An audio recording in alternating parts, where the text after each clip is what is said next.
హే మనందరికీ ఒక question. Entertainment కోసం బిగ్ బాస్ షోను ఫాలో అయినట్టుగా స్పేస్లో చిక్కుకుపోయిన సునీత విలియమ్స్ న్యూస్ని ఫాలో అయ్యామా? మానవ జాతికి పనికి వచ్చే రీసెర్చ్ కోసం ఆస్ట్రోనాట్స్ స్పేస్లోకి వెళ్తారు. సునీత విలియమ్స్ కూడా స్పేస్ స్టేషన్లో చిక్కుకుని పోతే భూమి మీద ఎంటర్టైన్మెంట్ ఎంజాయ్ లైఫ్ని గడిపే మనం ఎంత మాత్రం వారి గురించి తెలుసుకున్నాం.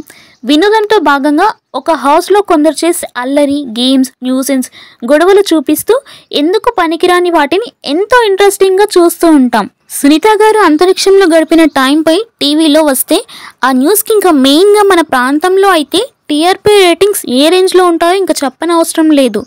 60 years దగ్గర పడుతున్న చాలామంది ఆడవాళ్ళు పోస్ట్ మోనోపాస్ ఇష్యూస్తో ఎదుర్కొంటారు. ఈరోజు బాగా గడిస్తే చాలు, ఇంట్లో పనులు చేసుకుంటే చాలు, ఆఫీస్లో అక్షంతలు పడకుండా బయటపడితే చాలు అనుకుంటారు. కానీ ఇది మన అభివృద్ధికి అడ్డంకి కాదని సైకిల్ మెకానిజం సైతం మగవారి డొమైన్గా పరిగణలోకి చేసే మన సొసైటీ కృషి పట్టుదలకి తోడు ఆపర్చునిటీస్ కల్పిస్తే ఉమెన్ ఎయిర్ మెకానిక్ కావడం పాసిబుల్ అని సునీతని చూస్తే అర్థమవుతుంది. ఇక సునీత గారి విషయానికి వస్తే 1965లో అమెరికాలో పుట్టిన సునీత తన ఫాదర్ దీపక్ పాండ్యా గుజరాతీ కావడం ఇండియన్స్కు ఈమెను దగ్గర చేసింది. తల్లి ఉర్సులిన్ బోని. వీరికి 3 సంతానం. సునీత చిన్నది. అన్నయ్య జే థామస్తో పాటు అక్క దీనా ఆనంద్ ఉన్నారు. అమెరికాలో జన్మించిన సునీత చదువు అంతా అక్కడ సాగింది. స్టడీస్ పూర్తి అయ్యాక తండ్రి దీపక్ పాండ్యా ఇన్స్ట్రక్షన్స్తో అమెరికన్ నేవీలో జాయిన్ అయ్యారు. నేవీలో పనిచేస్తున్న టైంలో మైకేల్ జే విలియమ్స్తో పరిచయం స్నేహంగా మారింది. వివాహ బంధంతో ఒకటై 20 ఏళ్లుగా కలిసి ఉన్నారు. వీరికి పిల్లలు లేకపోయినా ఒక అమ్మాయిని దత్తత తీసుకోవాలనుకున్నారు. అయితే సునీతకు తన పెంపుడు కుక్క గార్బీ అంటే చాలా ఇష్టం. సునీత గారు 9 సార్లు 60 గంటల కన్నా ఎక్కువ సమయం స్పేస్ వాక్ చేశారు. స్పేస్ వాక్ చేసిన మహిళలందరిలో ఎక్కువ సమయం రికార్డ్ ఈమెదే. భారత ప్రభుత్వం ఇచ్చిన పద్మభూషణ్, గుజరాతీ టెక్నాలజికల్ యూనివర్సిటీ గౌరవ డాక్టరేట్, విశ్వ గుజరాత్ సొసైటీ వారి సర్దార్ వల్లభాయ్ పటేల్ విశ్వ ప్రతిభ అవార్డుతో, రష్యా ప్రభుత్వం medal for merit in space exploration, American defence service superior medal లాంటి అవార్డులను దక్కించుకున్నారు.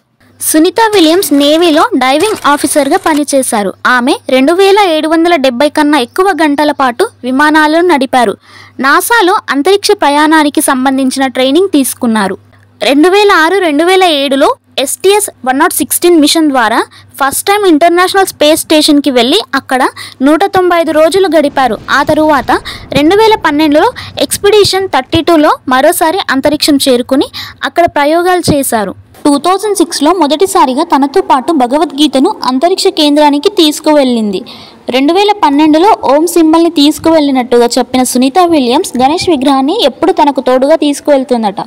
అయితే స్పేస్ ట్రావెల్ టాస్క్ అనేది ముందుగా మగవారికే పరిమితమై దాన్ని మ్యాన్ మిషన్గా వ్యవహరించేవాళ్ళు. కానీ ఆస్ట్రోనాట్స్కి ఆడ మగ అనే తేడా ఉండదు.